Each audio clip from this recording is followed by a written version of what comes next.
지난주부터 시작의 책 창세기를 나누고 있습니다. 성경은 삼위일체 하나님께서 온 세상을 창조하셨다고 분명하게 말씀합니다.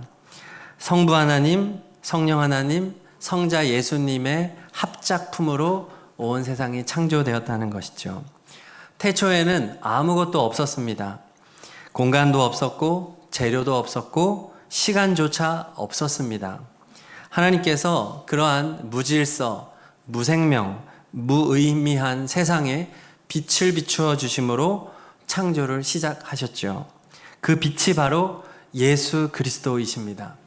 예수 그리스도의 빛을 비추어 주심으로 본격적으로 시간이 생겨나게 됐고 공간이 생겨나게 됐고 그 공간에 하나하나 채워지게 되었습니다.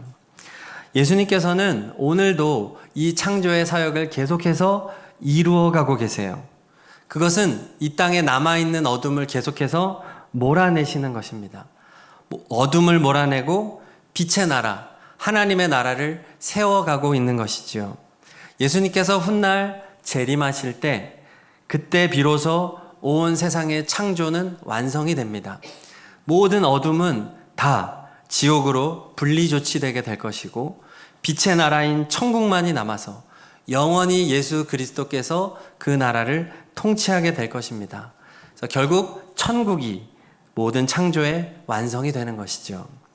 오늘은 하나님께서 창조하신 인간의 시작에 대하여 은혜를 나누려고 합니다.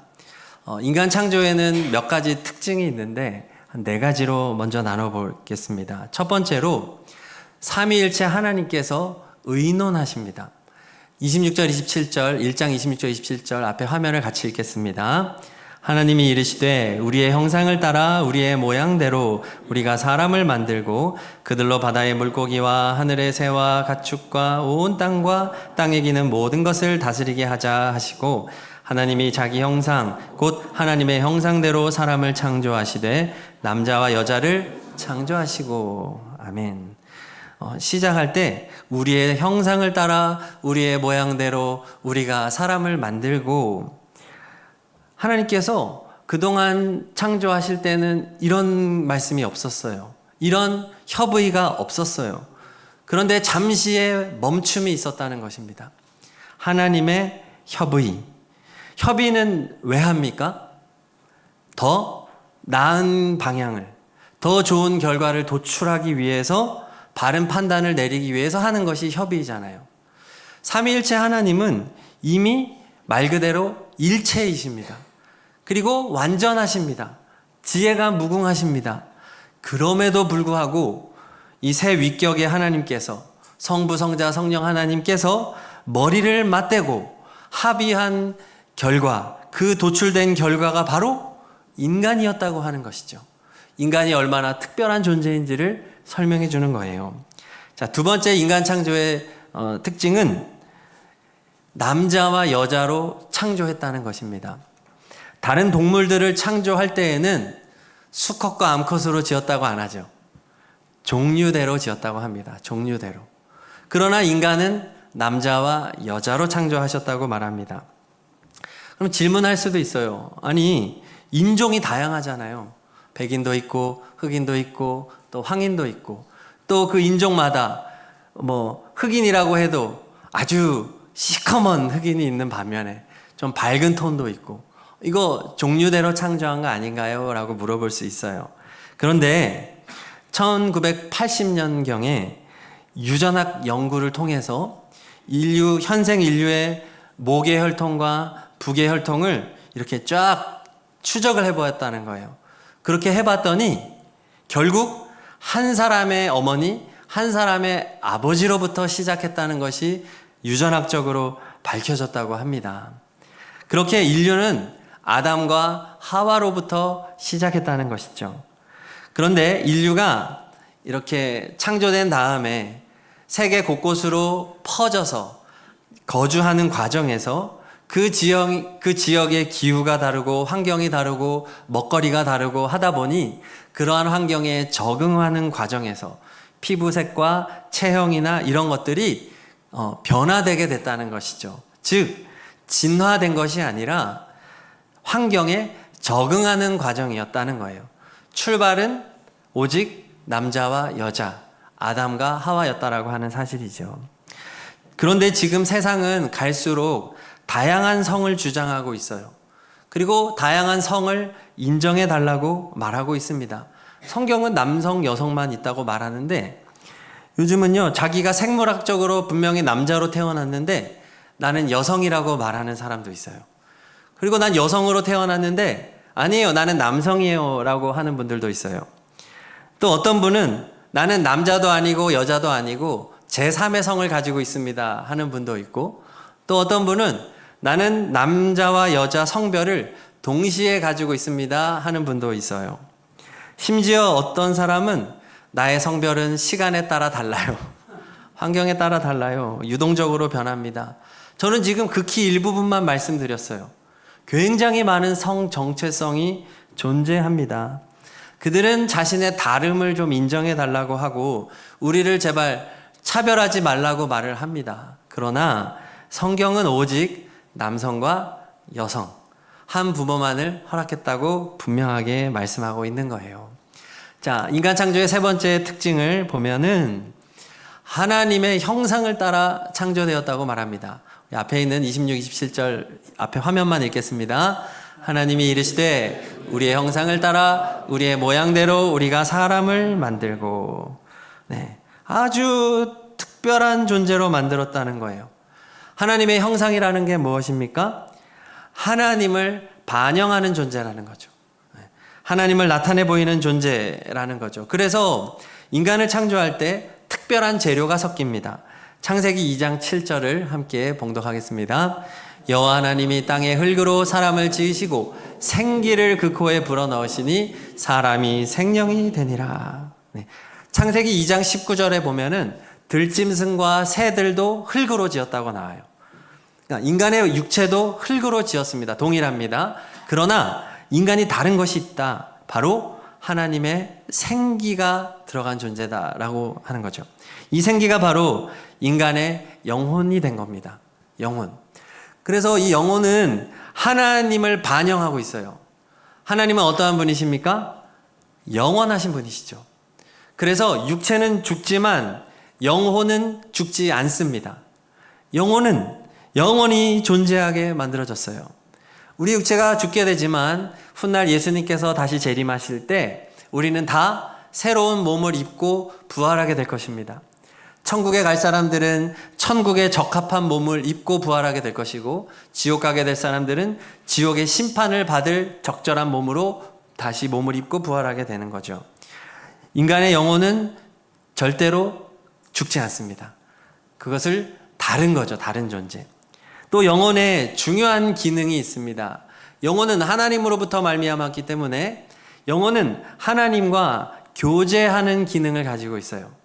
그래서 영혼은 하나님을 알아차리는 기능이 있습니다. 지적으로 하나님을 알고 또 정적으로 하나님을 기뻐하고 하나님을 사랑하는 기능이 영혼에 있어요. 또 의지를 가지고 하나님의 말씀에 순종하며 살아가는 기능이 영혼에 있습니다. 지정의라고 말을 하는데, 결국 영혼의 지정의 기능은 하나님과 함께 교제하고 소통하기 위한 기능이라는 것이죠. 이것이 인간이 다른 것입니다. 자, 이것이 세 번째였고, 네 번째는 하나님께서는 인간에게 매우 높은 지위를 부여하세요. 밑에 말씀을 읽겠습니다. 그들로 바다의 물고기와 하늘의 새와 가축과 온 땅과 땅에 기는 모든 것을 다스리게 하자. 네. 인간에게 모든 피조물의 통치자, 관리자의 지위를 주신 것입니다. 그래서 아담이 최초로 한 것이 무엇이냐면 동물과 새들의 이름을 지어주는 것이었어요. 19절 20절 앞에 화면 부분만 읽겠습니다. 여호와 하나님이 흙으로 각종 들짐승과 공중의 각종 새를 지으시고 아담이 무엇이라고 부르나 보시려고 그에게로 이끌어 가시니 아담이 각 생물을 부르는 것이 곧 그 이름이 되었더라. 아담이 모든 가축과 공중의 새와 들의 모든 짐승에게 이름을 주니라. 네. 하나님께서 들짐승과 새들을 아담에게로 이렇게 데려가셨어요.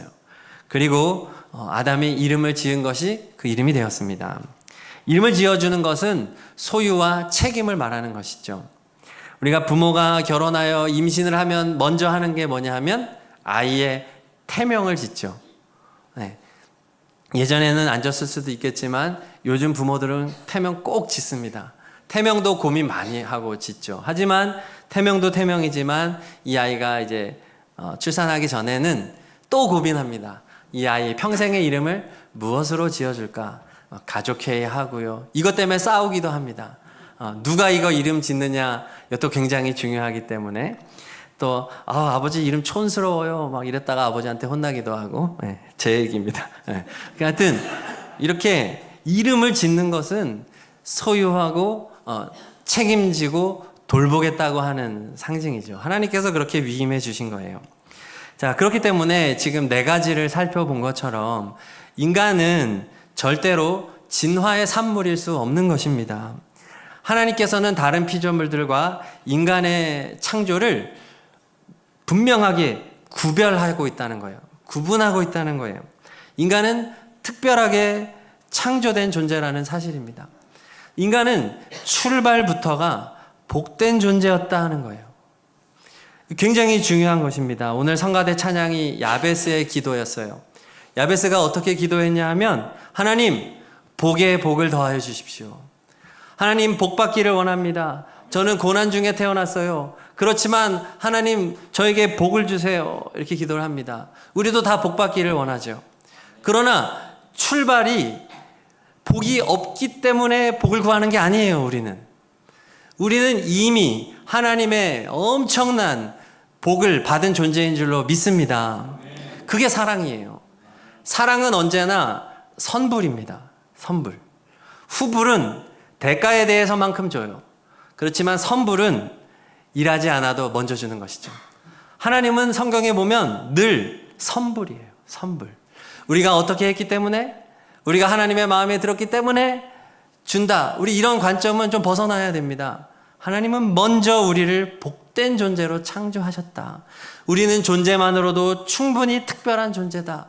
오늘 성경은 그것을 말하여 주고 있는 것이죠. 우리 옆에 계신 분에게 인사할까요? 당신은 특별하십니다. 네, 정말 특별하세요. 네, 정말 특별하세요.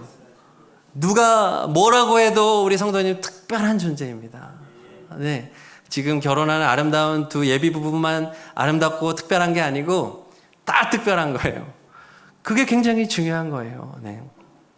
다른 많은 종교들은 복받기 위해서 엄청난 고행을 요구해요. 왜냐하면 세상의 많은 신들은 그렇게 친절하지가 않거든요.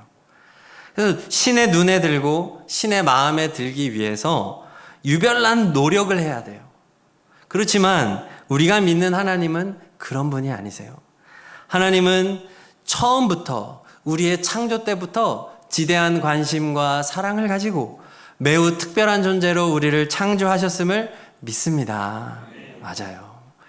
그런 하나님께서는 우리에게 처음에도 복을 주셨지만 우리가 인생을 살아가는 동안에도 계속해서 복 받기를 원하십니다. 그것이 하나님의 마음이에요. 우리는 항상 여기서 출발해야 합니다. 하나님은 우리가 복 받기를 원한다. 그리고 그 복을 충분히 주실 수 있는 창조의 하나님이시다. 창세기는 이 믿음을 가지고 출발하라는 거예요.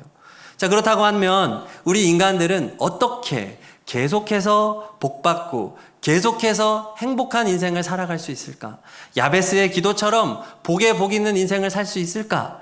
오늘 말씀을 통해서 한번 은혜를 나눠보고자 합니다. 2장 2절과 3절을 같이 봉독하겠습니다. 하나님이 그가 하시던 일을 일곱째 날에 마치시니 그가 하시던 모든 일을 그치고 일곱째 날에 안식하시니라. 하나님이 그 일곱째 날을 복되게 하사 거룩하게 하셨으니 이는 하나님이 그 창조하시며 만드시던 모든 일을 마치시고 그날에 안식하셨음이니라. 아멘. 6일 동안 창조를 마치고 7일 차에 안식하셨습니다. 이날이 바로 안식일이죠. 10계명의 4계명 안식일을 기억하여 거룩하게 지켜라. 그 안식일입니다. 안식일에는 목적이 뭐냐? 하나님의 창조를 기억하라는 거예요. 하나님이 너희를 창조했음을 잊어버리지 마라. 너희의 진정한 주인이 하나님이심을 고백하며 안식일에 해야 할 가장 중요한 게 뭐일까요? 하나님을 예배하는 것입니다. 인간들은 6일차에 창조가 되었죠?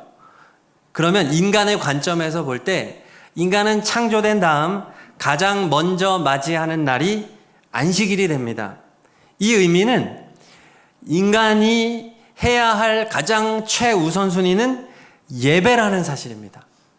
하나님의 창조를 기억하고 하나님이 주인 되심을 고백하며 예배로 시작해야 된다는 것을 성경은 말하여 주는 것이에요.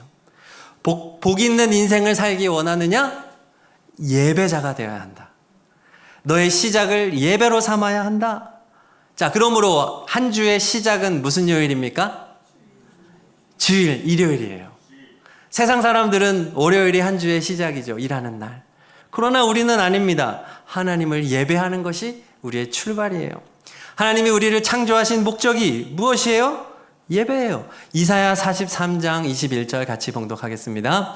이 백성은 내가 나를 위하여 지었나니 나를 찬송하게 하려 함이니라. 창조의 목적은 찬송, 즉 예배라고 하는 사실이죠. 인간을 창조하신 목적이 예배고 예배는 창조의 마침표, 창조의 완성이라는 사실입니다. 그래서 요한계시록에 보면은 훗날 예수님께서 재림하셔서 창조를 완성하실 때 주님이 완성하시는 천국이 바로 성전이라고 말해요. 요한계시록 21장 22절 읽겠습니다.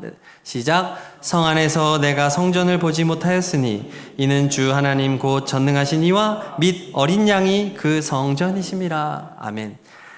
천국은 성전이다. 그리고 성전의 목적은 무엇이겠어요? 하나님을 예배하는 것이에요. 천국에는 천국 안에 예배당이 따로 없습니다. 천국은 하나님과 예수님 자체가 성전이에요. 천국은 자체가 하나님의 성전이에요. 천국은 그 자체가 예배의 처소라는 사실입니다. 우리가 훗날 천국에 가면 영원히 하나님을 예배하며 사는 것이에요. 그렇습니다. 창조의 완성, 천국의 완성, 바로 예배라는 것이죠. 우리는 지금 주일을 맞이하여 예배를 드리기 위해 이 자리에 모여 있습니다.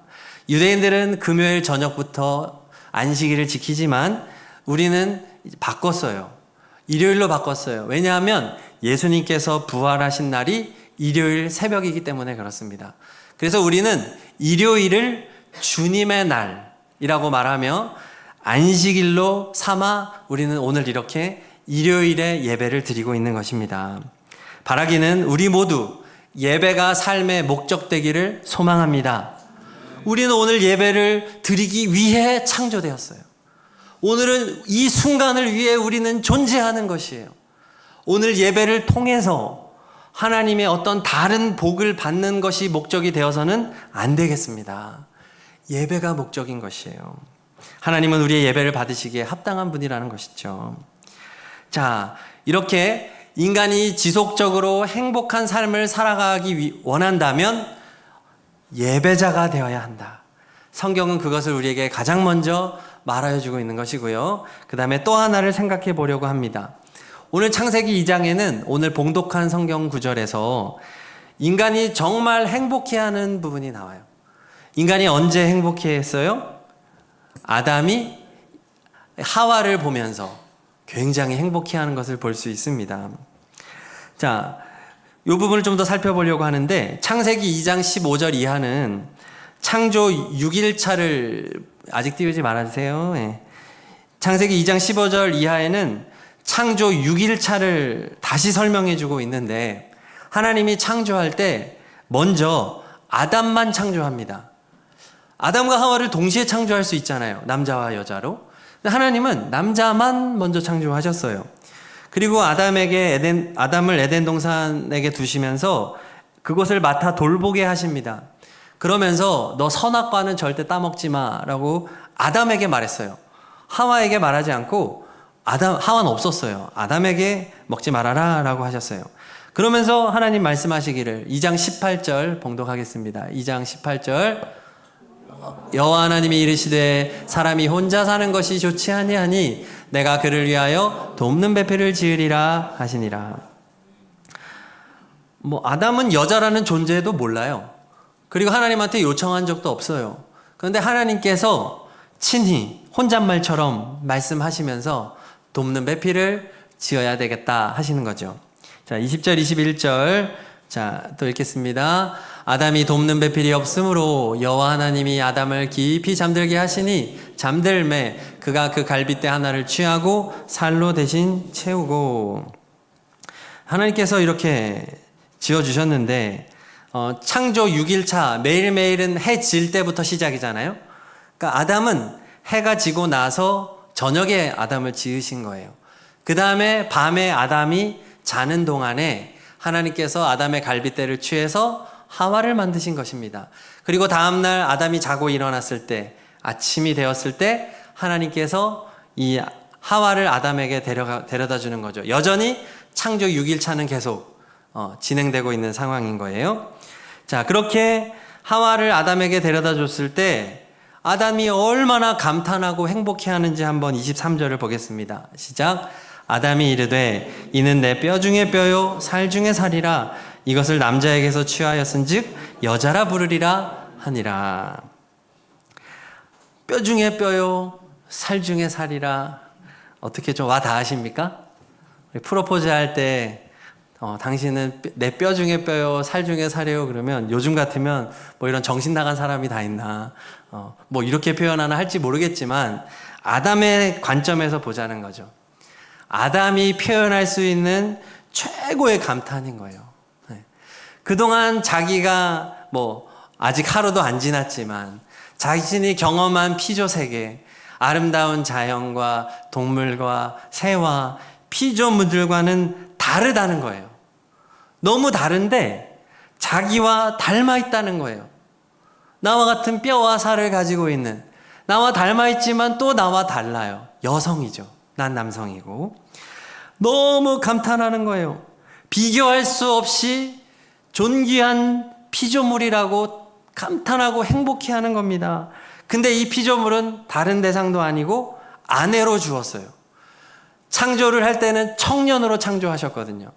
청년으로 창조하면서 바로 부부가 되게 하셨어요. 아담은 하와를 보면서 나와 같은 영혼을 가진 존재, 하나님의 생기를 가진 특별한 존재로서 하와를 바라보면서 깊은 교감의 존재, 평생을 함께 할 수 있는 특별한 존재로서 지금 행복하고 감탄해하는 것입니다. 자, 25절을 읽겠습니다. 25절.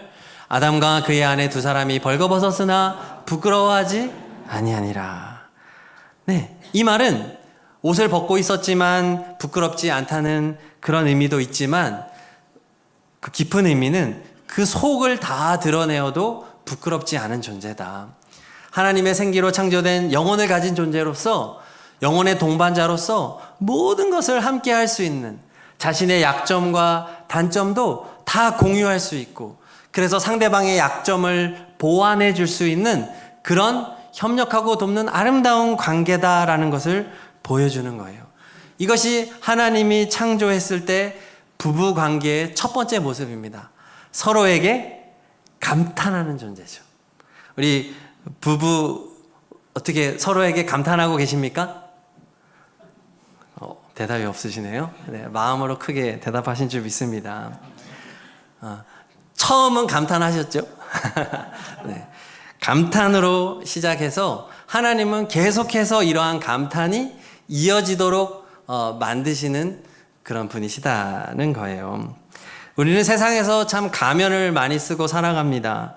나의 속을 있는 그대로 다 드러냈다가는 세상은 그렇게 좋은 일이 않아요. 그렇죠?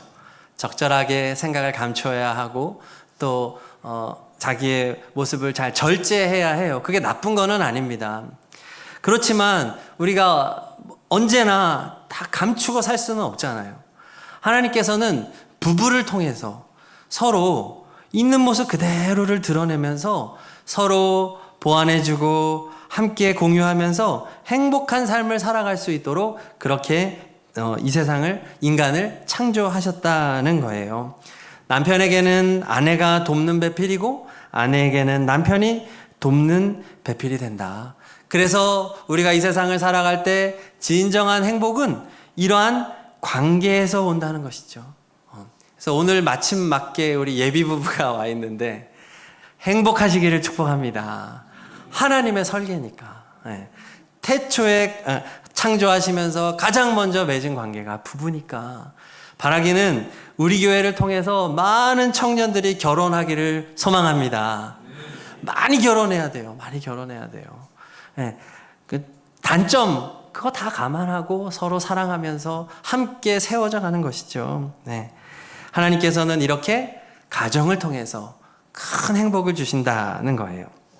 자, 그런데 세상을 살다 보면은 내가 결혼을 정말 하고 싶지만 이게 원하는 대로 결혼이 안 되는 경우도 많이 있어요.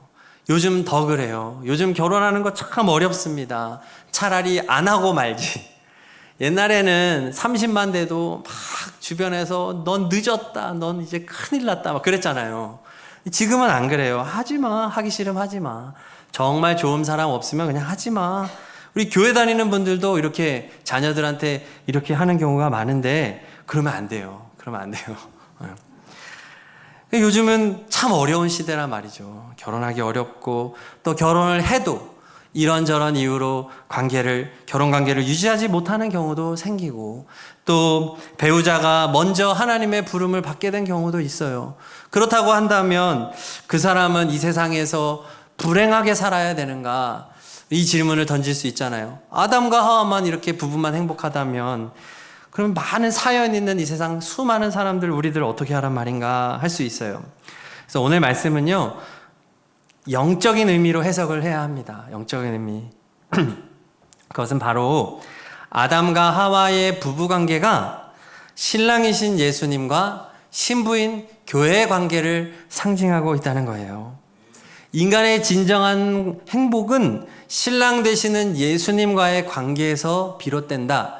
이 의미를 가지고 있는 겁니다. 한번 살펴보죠. 하나님이 아담과 하와를 얼마든지 동시에 창조할 수 있었지만 순서를 두시죠. 아담을 먼저 창조하시고 그 다음에 아담을 위해서 하와를 창조하세요. 굉장히 중요한 표현입니다. 18절에 보면은 사람이 혼자 사는 것이 좋지 아니하니 내가 그를 위하여 돕는 배필을 짓겠다고 말을 해요.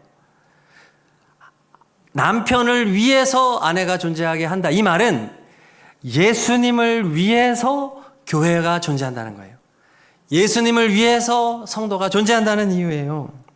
그래서 많은 사람들이 이 부분에서 오해를 하는 거예요. 왜 여자만 돕는 배필이냐는 거예요. 남자도 도와야지.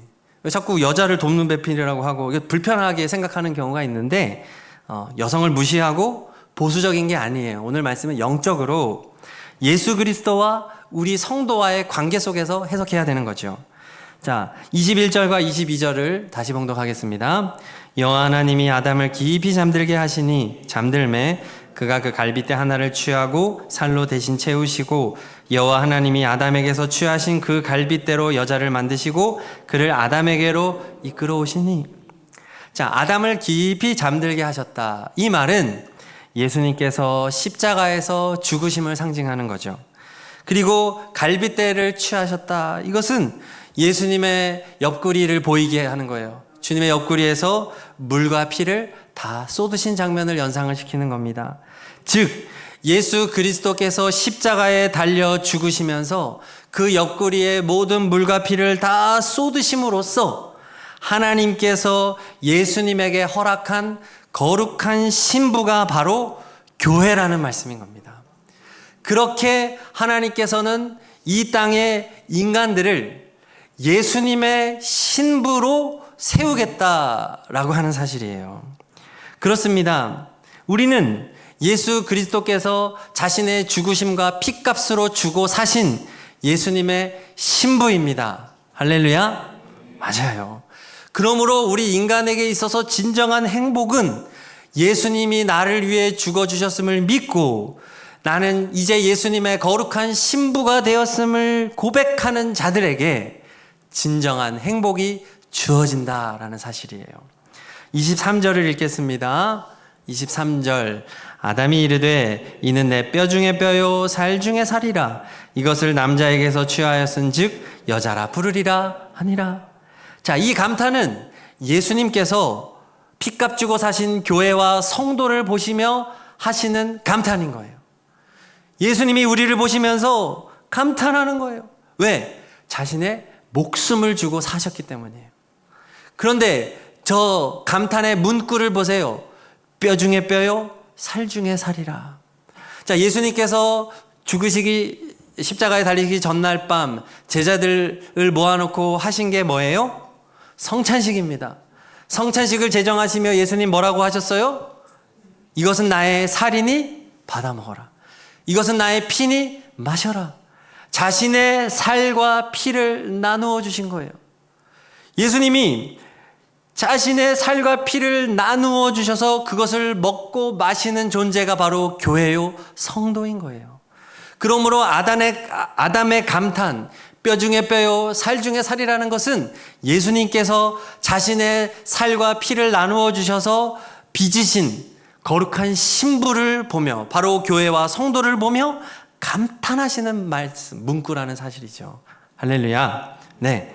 자, 24절 읽겠습니다. 24절.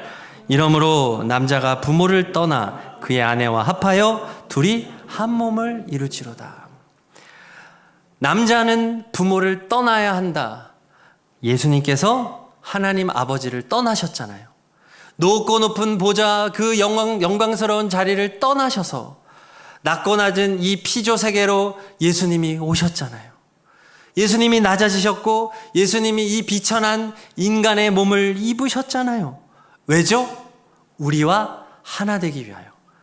주님의 교회를 세우시고 주님의 성도와 한 몸을 이루기 위해서 주님께서 이 땅에 오신 것입니다. 그래서 교회를 말할 때 교회의 머리를 예수 그리스도라고 말하고, 그리고 우리들 성도들은 몸의 지체들을 이루고 있다고 말을 해요. 한 사람, 한 몸을 말하는 거죠. 부부는 하나입니다. 이제 부부는 한 몸이에요. 이것은 예수 그리스도와 교회가 하나라는 말입니다. 그것은 이제 절대로 파할 수 없고 이제 계속해서 하나 된 존재로서 영원히 거하게 된다는 것이에요. 지금 그것을 24절에서 말하여 주고 있는 겁니다. 예수님과 교회, 우리는 하나다. 25절 읽겠습니다. 25절. 아담과 그의 아내 두 사람이 벌거벗었으나 부끄러워하지 아니하니라. 예수님과 우리와의 관계는 모든 것을 다 함께하는 관계다. 성도는 예수님께 감추어서는 안 됩니다. 부부간에 감추지 마시기를 축복합니다. 부부는 드러내야 되는 거예요. 왜 그렇게 하라고 만들었습니까? 마찬가지로 성도는 예수님께 감추면 안 돼요. 그건 가식적이에요. 예수님께서 나에게 생명을 주시고 나에게 모든 것을 내어주셨다고 한다면 우리는 예수님에게 다 드려야 돼요. 그래서 마음까지 드리는 겁니다. 마음. 내 마음을 예수님께서 거하시는 성전으로 내어 드리는 사람이 성도인 것이에요. 그러면 예수님께서 내 마음에 거하여 주십니다. 성령으로 거하십니다. 그때 예수님께 자꾸 내 마음의 주권을 주님께 내어드릴 때 주님은 내 안에서 놀라운 일을 행하세요. 내 안에 있는 온갖 더러운 것들을 보게 하십니다. 예수님 빛이시거든요. 주님은 내 마음 구석구석을 비추어 주세요. 청소할 때 제일 중요한 게 뭐예요? 버리는 거죠. 버릴 때 중요한 게 또 뭐예요? 빛이에요. 빛. 빛이 있어야 먼지가 보이고 지저분한 게 보이거든요. 예수님께서 우리 마음에 들어오셔서 환하게 빛을 비추어 주시면 온갖 더러운 것들이 적나라하게 드러납니다. 그러면 예수님이 우리 마음속에서 회개하게 하세요. 더러운 것을 보니까. 진심으로 주님 앞에 회개하고 잘못을 고백하고 용서해 주세요. 주님이 기뻐하시지 않는 그런 마음들을 제 마음에 품었습니다. 다른 사람을 미워했습니다. 원망했습니다. 정욕과 탐심에 내 마음을 내어주었습니다. 주님 앞에 다 고백하면서 회개해요. 그러면 주님께서 내 마음에 그 더러운 것들을 다 몰아내 주시는 것입니다. 주님이 다 비워주세요. 그러면 내 마음이 깨끗해집니다. 거룩해집니다. 그리고 그 깨끗하고 거룩하신 곳에 해진 우리의 마음에 예수님께서는 온갖 좋은 것들을 채워주세요. 그 마음을 아름다운, 그러니까 우리가 집을 청소하고 비우고 했다면 이제 거기에 좋은 가구 들여놓잖아요. 그렇죠. 이제 들여놨나요? 우리 예비 부부? 집 꾸며놔야 되잖아요. 그래서 가구는 뭐를 사야 될까? 여기 갔다 저기 갔다가 아주 어떤 톤은 뭘로 할까? 뭐 벽지도 뭐 할 수 있으면 생각하고 뭐 그렇잖아요. 하나하나 고민하면서 또 TV는 몇 인치로 해야 될까? 사지 말까? TV는 아이한테 안 좋아. 막 고민하면서 막 채워놓잖아요. 그게 얼마나 행복해요. 예수님께서 우리 안에 온갖 좋은 것들을 다 채워주시는 거예요. 나쁜 것들은 다 가져가세요. 주님은 우리 마음에 사랑을 채워주십니다. 기쁨을 채워주십니다. 화평을 채워주십니다. 인내의 마음 주시고 자비로운 마음 주시고 선함 주시고 아멘 할 때까지 충성 주시고 온유한 마음 주시고 절제의 마음 주시고 온갖 좋은 것들을 내 마음에 하나하나 배치해 주시는 거예요. 그러면 인생이 행복해지는 거예요. 얼마나 행복하겠습니까? 내가 미워하는 사람이 없는 거 너무 행복한 거예요. 주님이 다 가져가시니까. 내 마음에 감사만 넘치는 거예요. 기쁨이 넘치는 거예요. 비록 내가 가진 것이 없어도 예수님으로 충분해지는 은혜가 있어요. 얼마나 감사한지 몰라요. 그렇습니다. 성도는 언제 행복해지느냐? 주님의 거룩한 신부임을 알고 주님과 친밀하게 동행할 때 나의 모든 부끄러움과 모든 죄와 허물들을 예수님 앞에 다 드러내고 날마다 그 예수님께 드러내면 우리 좋으신 예수님은 뭐 나쁜 배우자 같지 않아요.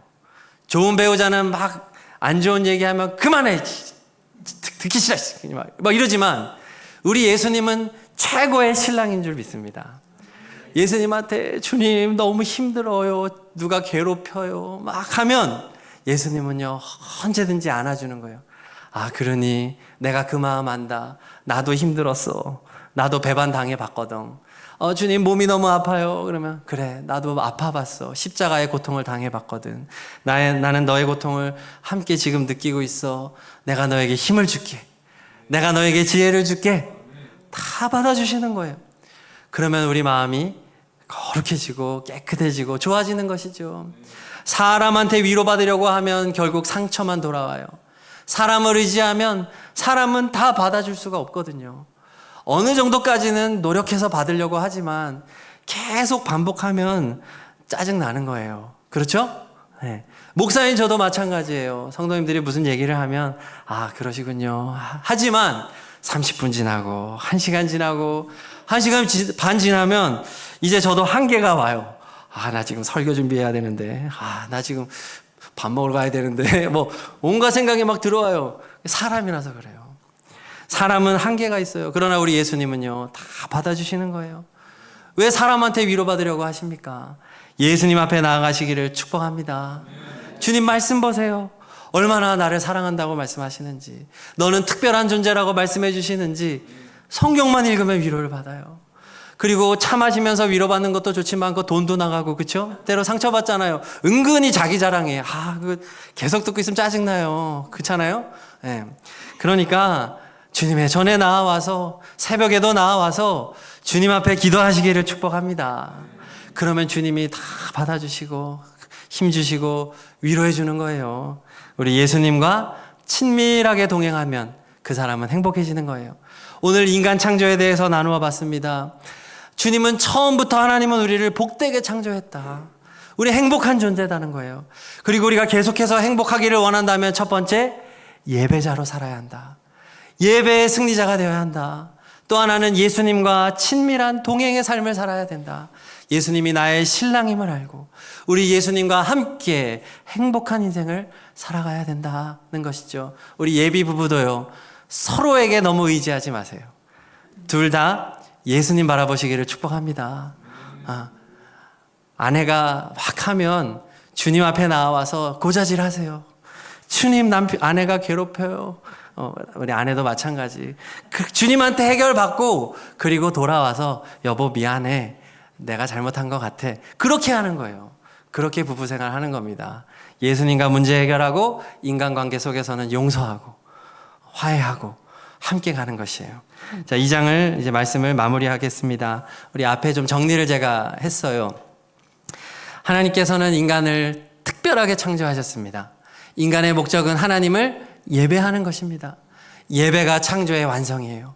또한 하나님께서는 부부와 가정을 통해 행복을 주시는데 그것은 궁극적으로 신랑이신 예수님과의 친밀한 동행이 인생의 가장 큰 행복임을 우리에게 말해주는 것입니다. 우리 이 시간 말씀 생각하면서 찬양하고 우리 기도하겠습니다. 가장 귀한 삶이라는 찬양인데요. 우리 예수님 바라보면서 찬양하도록 하겠습니다.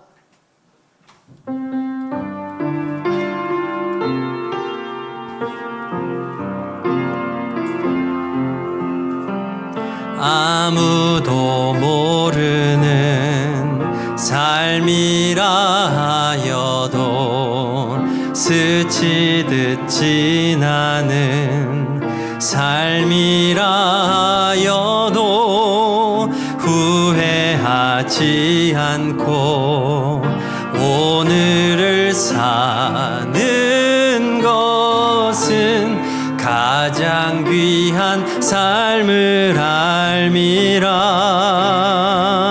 내가 꿈꾸는 일 이루지 못해도 내가 바라는 것 다 갖지 못해도 낙심하지 않고 오늘을 사는 것은 가장 귀한 삶을 알미라.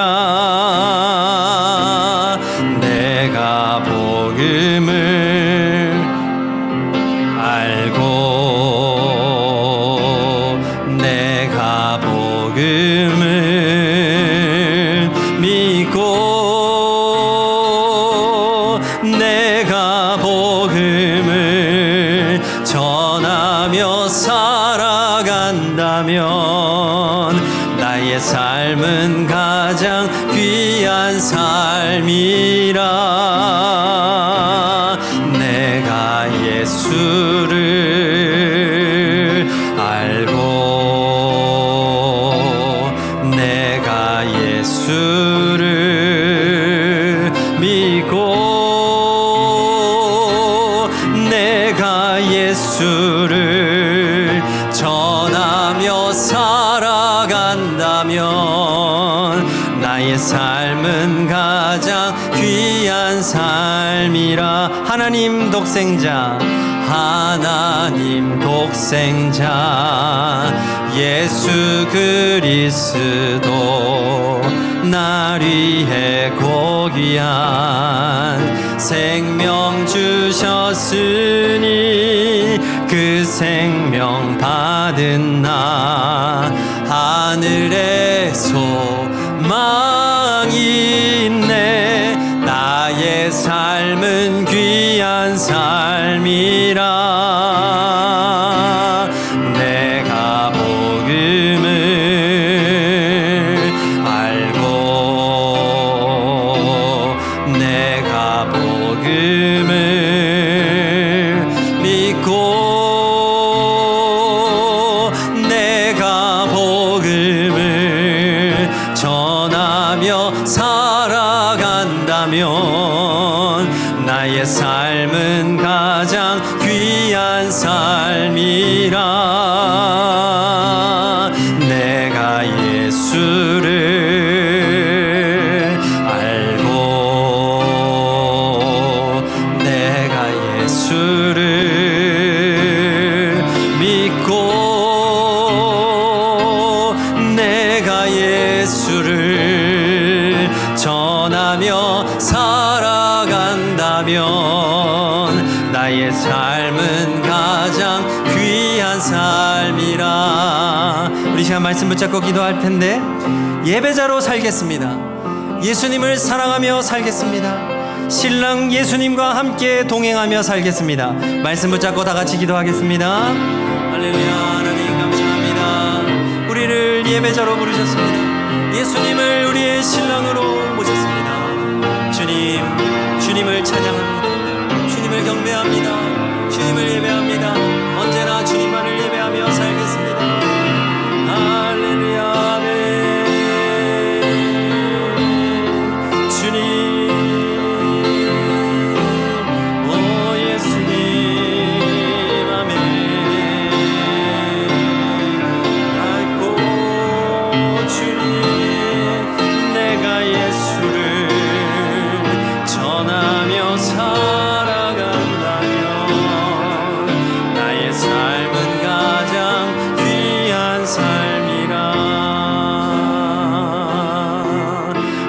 삶은 가장 귀한 삶이라. 예수님의 이름으로 기도합니다. 아멘.